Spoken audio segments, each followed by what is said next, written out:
How big is the federal debt? I don't know. I'm guessing quite a bit.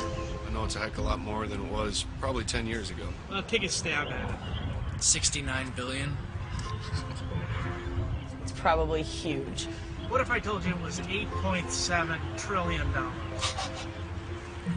That's pretty crazy. Shouldn't be that way. $8.7 trillion. Just how much money is that? With a number this large, it helps to compare it to the overall size of America's economy, what economists call the gross domestic product, or GDP. In February 2007, when our federal debt was $8.7 trillion, our GDP was around $13.5 trillion. That meant that our federal debt was about 64% of our GDP. This level of debt to GDP is not the real problem. It's where we're headed that matters. If you were to add up all the federal government's unfunded promises for Medicare and Social Security, you would see that as of September 30, 2007, America had dug itself into a $53 trillion hole, and it's getting deeper by at least $2 to $3 trillion every year by doing nothing. Unfortunately, with increasing budget deficits and recent government bailouts, we're now digging even faster. America faces 4 serious deficits today. The first is a budget deficit. The second is a savings deficit. The third is a balance of payments deficit, of which the trade deficit is a subset. And the fourth and most serious of all is a leadership deficit. How can this be happening to the richest country in the world? Well, we've lost our way, quite frankly. Let me tell you how we got to where we are. Today's federal debt is the sum of all of our annual budget deficits and surpluses going back to the beginning of our federal government. Our war for independence created much of our early debt, and by March 4th, 1789, the first day of our federal government, our national debt was $75 million, which was about 40% of our economy. This terrified our founding fathers, and they acted quickly to pay it down.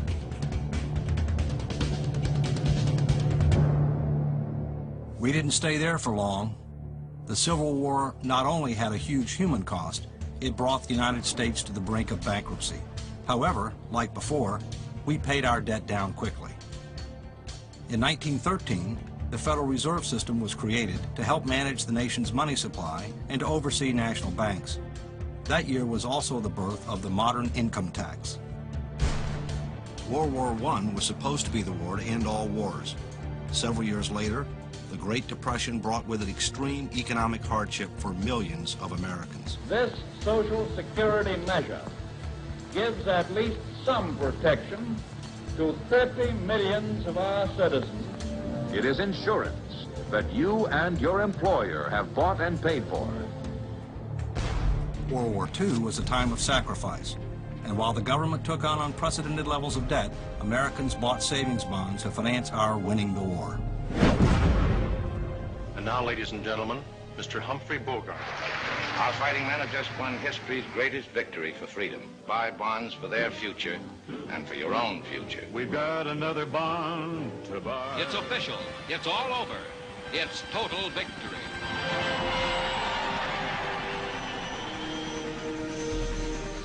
The large military and social spending practices of the 1960s and 70s were 2 key factors that led to a major economic downturn by the end of the 1970s. The 1980s saw the rise of supply-side economics. It's morning again in America. Reaganomics. You're the trickle-down theory guy. I'm betting my reputation on it. The controversial Laffer curve proposed that lower marginal tax rates would eventually generate higher tax revenues. The theory did have its critics. Let me just give you a difference that I have with Governor Reagan on taxes. It is what I call a voodoo economic policy. For decades, we have piled deficit upon deficit, mortgaging our future and our children's future for the temporary convenience of the present. Read my lips. The debate over supply-side economics continues to this day. But what is not debatable is that the federal debt exploded in the 1980s. A fundamental shift had occurred. America was becoming addicted to debt. Never before in our history had so much debt been created during an era of relative peace and prosperity. Yes, the Cold War ended, but it came at an extremely high price, and people from across the political spectrum were becoming very alarmed.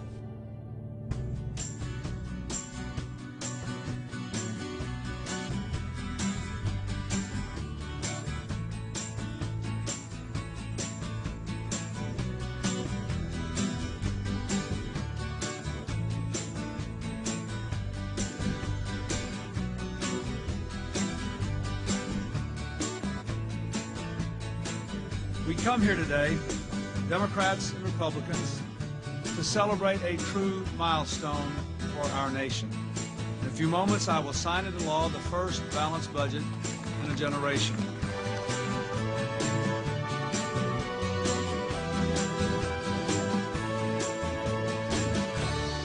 The politics of sound fiscal policy are very difficult because the natural inertia in the political system, if you will, is toward federal programs, most of which are very useful. And therefore the inertia is towards spending on the one hand and tax cuts on the other hand. But if you're going to have sound fiscal conditions, you have got to both constrain your spending and you also have to provide for adequate revenues. And what ultimately is involved are very difficult trade-off decisions involving federal programs and what the American people want their government to do, and then providing the means to pay for it.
In the last 40 years, we've had 35 budget deficits and only 5 budget surpluses.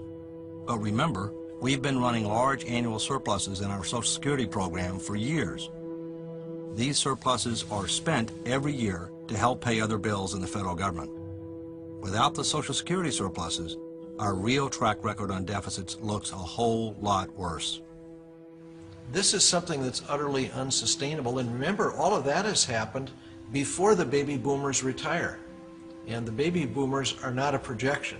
They're born, they're out there, they're going to be eligible for Social Security and Medicare, and yet we can't pay our bills now. In less than 10 years, Social Security will be paying out more than it takes in, and will only get worse as baby boomers retire in larger and larger numbers. By 2017, Social Security will not be helping to reduce our overall deficit, it will be adding to it.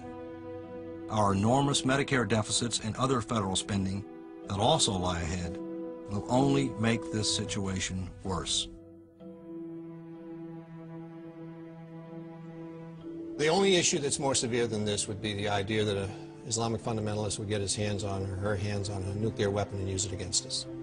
Beyond that, there's nothing that's more severe than this. This issue represents the potential fiscal meltdown of this nation, and it absolutely guarantees, if it's not addressed, that our children will have less of a quality of life than we've had, that they will have a government they can't afford, and that we will be demanding so much of them in the area of taxes that they will not have the money to send their kids to college or buy that home or just live a good quality of life.